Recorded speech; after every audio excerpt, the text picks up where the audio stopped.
औज़ु बिल्लाहि मिनश्शैतानिर्रजीम बिस्मिल्लाहिर्रहमानिर्रहीम। अस्सलामु अलैकुम वरहमतुल्लाहि वबरकातुहू। अंग्रेज़ अफसर जिन्होंने हिंदुस्तान में मुलाजमत की, जब वापस इंग्लैंड जाते तो उन्हें वहाँ पब्लिक पोस्ट पर कोई जिम्मेदारी न दी जाती। दलील ये थी कि तुमने एक गुलाम कौम पर हुकूमत की है जिससे तुम्हारे अतवार और रवैये में फ़र्क आया होगा। यहाँ अगर इस तरह की कोई जिम्मेदारी तुम्हें दी जाए तो तुम आज़ाद अंग्रेज़ कौम को भी इसी तरह डील करोगे। इस मुख्तसर तारफ़ के साथ आपको वाक़यात सुनाते हैं। दोस्तों, बात शुरू करने से कबल आपसे गुजारिश है कि हमारे चैनल JMR इस्लामिक को सब्सक्राइब करें, लाइक करें, शेयर करें और बेल आइकॉन के बटन को दबाना न भूलें ताकि हमारी हर आने वाली नई इन्फॉर्मेटिव वीडियो आप तक पहुंचती रहे। दोस्तों, एक अंग्रेज खातून जिसका शोहर बरतानवी दौर में पाको हिंद में सिविल सर्विस का अफसर था। खातून ने जिंदगी के कई साल हिंदुस्तान के मुख्तलिफ इलाकों में गुजारे। वापसी पर अपनी यादाश्तों पर मबनी बहुत सी खूबसूरत किताबें लिखी। खातून ने लिखा है कि मेरा शोहर जब एक जिला का डिप्टी कमिश्नर था, उस वक्त मेरा बेटा तकरीबन 4 साल का और बेटी 1 साल की थी। डिप्टी कमिश्नर को मिलने वाले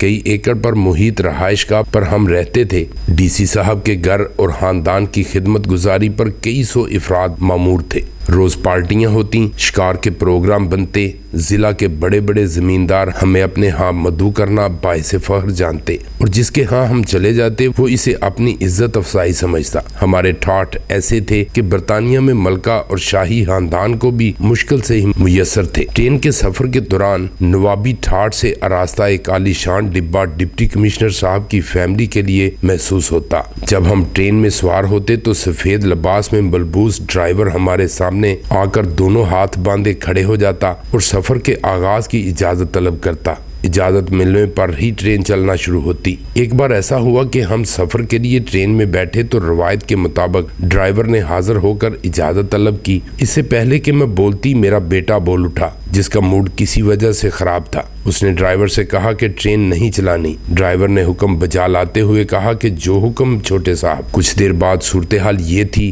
कि स्टेशन मास्टर समेत पूरा अमला जमा होकर मेरे 4 साला बेटे से दरखास्त कर रहा था, लेकिन बेटा ट्रेन चलाने की इजाजत देने को तैयार नहीं हुआ। बिलाहर बड़ी मुश्किल से मैंने कई चॉकलेट्स देने के वादे पर बेटे से ट्रेन चलवाने की इजाजत दिलाई तो सफर का आगाज हुआ। चंद माह बाद दोस्तों और रिश्तेदारों से मिलने वापस बरतानिया आई। हम बजरिया बहरी जहाज लंदन पहुंचे। हमारी मंजिल व्हील्स की एक काउंटी थी जिसके लिए हमने ट्रेन का सफर करना था। बेटी और बेटे को स्टेशन के एक बेंच पर बिठाकर मैं टिकट लेने चली गई। कतार तवील होने की वजह से खासी देर हो गई, जिस पर बेटे का मूड बहुत खराब हुआ। जब हम ट्रेन में बैठे तो आलीशान कंपाउंड के बजाय फर्स्ट क्लास की सीटें देखकर बेटा एक बार फिर नाराजगी का इजहार करने लगा। वक्त पर ट्रेन ने विसल देकर सफर शुरू किया तो बेटे ने बाकायदा चीखना शुरू कर दिया। वो जोर जोर से कह रहा था, ये कैसा उल्लू का पट्टा ड्राइवर है, हमसे इजाजत लिए बगैर ही इसने ट्रेन चलाना शुरू कर दी। मैं पापा से कहकर इसे जूते लगवाऊंगा।